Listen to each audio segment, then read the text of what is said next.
you very much, Kate. I almost didn't get a chance to open the festival because I left my speech at home. And apart from that, I can't read because I need glasses. But I'll see if I can do it. This thing's fallen down, by the way. Don't take a photograph when it's fallen down. Anyway, I am delighted. I don't need to read my notes for this because I am delighted and privileged, in fact, to be asked to open this absolutely stunning exhibition. It's absolutely fantastic, but I also feel humbled. I feel insignificant, really, because I haven't done anything. I haven't come close to even doing anything to help my country to achieve greatness like this. I've done nothing at all to help world peace, and I'm not even fit to tie the bootlaces. There's the boots. To tie the bootlaces of these local heroes. Not at all. So this event not only remembers as... I'm looking at you, see, I do need glasses because I'm looking for Kate. As Kate's just said, it not only remembers and commemorates the men from this Dale who made the supreme sacrifice in war, but to all those who left the Dale, returned, albeit never to be the same again, but also to those who stayed here to keep the home fires burning. And a huge amount of work, and a whole year's worth of work's gone into this. It's a labour of love. You can feel it when you come into the church. It's a love for those men of which we speak, but we never knew, and of which you can see and read about here at this weekend. The Boot Memorial there, the chancel that I've already mentioned, is particularly poignant. The display representing each of the 179 men who left the Dale never to return, apart from in the mother's dreams, of course. That is a really powerful display. So the men from our area who answered Kitchener's call to take the King's Shilling, they did so unreservedly. For most of them, it represented the first time they'd left the villages, because in those days, you know, they were self-contained. They didn't really need to leave the villages. They had everything that they needed there. And they couldn't leave them anyway. They couldn't really afford to. But the war would be an adventure, they thought. They would get to see not only other parts of their own country, but other countries as well. Never in the wildest dreams could they have imagined this opportunity to travel. The war would be over by Christmas, and they would return to the villages as heroes, the girls swooning at the feet, the mums and dads proud, bursting with pride, and the mates queuing up to pat them on the back. They would hold their place in their own communities forever. As it happened, the war wasn't something of dreams. It was something even the worst nightmares couldn't have conjured up. They didn't just live and die in a hell on earth, but they suffered in other ways not often thought about. Things like the lice that dug deep into the skin covered the uniforms, the ones they wore day in, day out, week in, week out.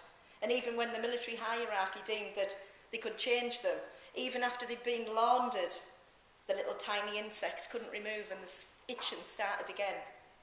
The ill-fitting boots, which allowed the slimy mud full of rat faeces to slide into them. Not much opportunity to even wash. The smell of gunpowder preferable to their own stench. Praying for a parcel containing a piece of homemade cake by the mother. Some tobacco, maybe, chocolate, with a pair of socks knitted by proud sisters. No one at home knew of the horrors, the terrors, the inhumane living conditions. The letters home were edited by officers. Officers who'd never had a taste of warfare before and had about as much experience of it as the local butcher, teacher or shopkeeper that they commanded as the soldiers beneath them. The horrors invaded even the sleep, lying on the duck boards in the bottom of the trenches with no pillows or blankets, overrun by vermin, seeking warmth from the person lying next to them when the snowflakes fell and the rain soaked them. This is what this exhibition is all about. They witnessed things humans or even animals should never see. The comrades who were strangers, who but became closer than the family. Having the limbs blown off in front of their eyes as they went over the top into the slaughter created by the German bullets. The bodies slowly sinking into the mud, but not before the eyes had been pecked out by the hungry birds and the rats devoured the flesh. Can you imagine this? This is what these young men from Cowes Hill, Wearhead, Iserburn, they hadn't known anything like this, and this was the terror that they had to put up with. It was a living nightmare, but still they fought on, hoping to see the loved ones again, but looking death in the face every minute of every day, and some praying for it to come, death was welcomed as a release from this torture in some cases. Almost every family in the land was affected. A whole generation was blown away with the wind, and thousands still lie beneath the poppies in Flanders fields. My families, your families, we all have stories to tell. I've got 2 boots. I don't know whether I dare move my arm in case this thing falls off. But these boots represent the lives of my children's great-great-uncles. Jim Atkinson from Walsingham, he's on there. And John Keaton from Fir Tree, he's not on there because this is Weardale, and Fir Tree's just outside of Weardale. Both lost their young and promising lives during this conflict that's gone down in history as the Great War. Well, there's nothing great about it, apart from the bravery and sacrifice of a generation of these men who will never be forgotten. Now, this is Jim. This is Jim Atkinson. My son's Jim Atkinson, he's called after him. This is his Bible. This was given to him as a gift from his cousin Jenny when he went off to war. And the one thing these men clung on to was religion. They prayed like they'd never done in their own churches and chapels back at home. They were supported and comforted by army chaplains and padres, one of whom was Reverend Harrison from Cowes Hill. You can read about him up there, you can read about him here as well. He'd given up his commission as verger at St Nicholas Cathedral in Newcastle to become an army chaplain. He wrote home, this is what he wrote: "Out here the wastage of fine human life is appalling. One cannot but think at times that it can't go on much longer, or there'll be no one left." He wasn't the only one that thought that. Reverend Harrison resigned his commission due to shell shock, something that affected almost every single man who returned home. Today they call it PTSD, post-traumatic stress disorder, and ex-servicemen and ex-servicewomen are offered medical help, but mostly through charities, one of which I'm proud to be a patron of. Change in Step North East is based in Crook. In those days it wasn't recognised, and the men continued to exist with living nightmares, unable to sleep, full of anxiety, depression and more. They weren't the happy young men who left the homes months and even years before.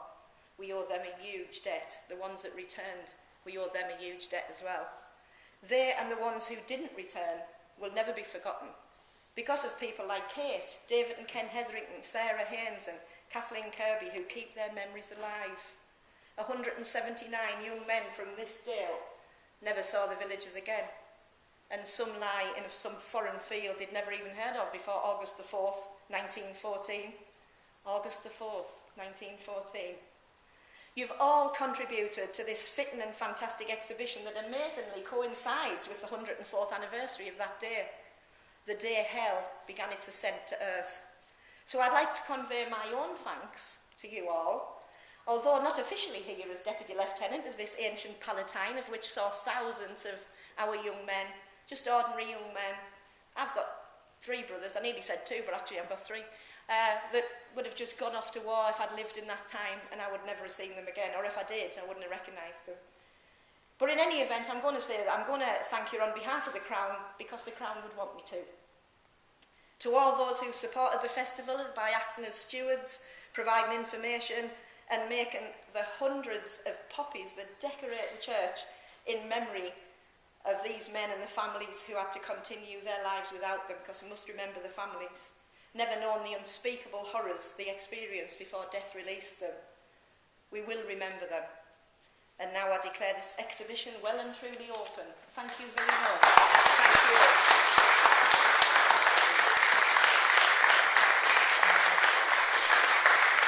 Thank you. Oh, before you sit down. Hey, right, I'll just get this on. Before it falls down. Very, very much indeed for opening our exhibition. And those absolutely, you've just summed it up, what we wanted from this exhibition, and you've just put it beautifully. Oh, thank you. Thank you. Thanks very much. That's wonderful. I never get flowers. Oh. No, I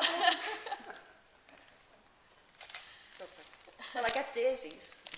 I think they're from the kids. Do you want to stand next to the poppy girl? Oh, yes. Yeah, I love this poppy dress, isn't that absolutely just fantastic. Especially because I can't thread a needle. I brought it, but I hadn't to do it. Thank you. Oh, wow, brilliant. that's lovely. Thank you very much. There. Good old days. Oh. Oh, brilliant. I said, do something Anita would like. Thank you, love. Hey, thanks very much, Anita. Oh, it's a That was pleasure. lovely. I think That was I've lovely.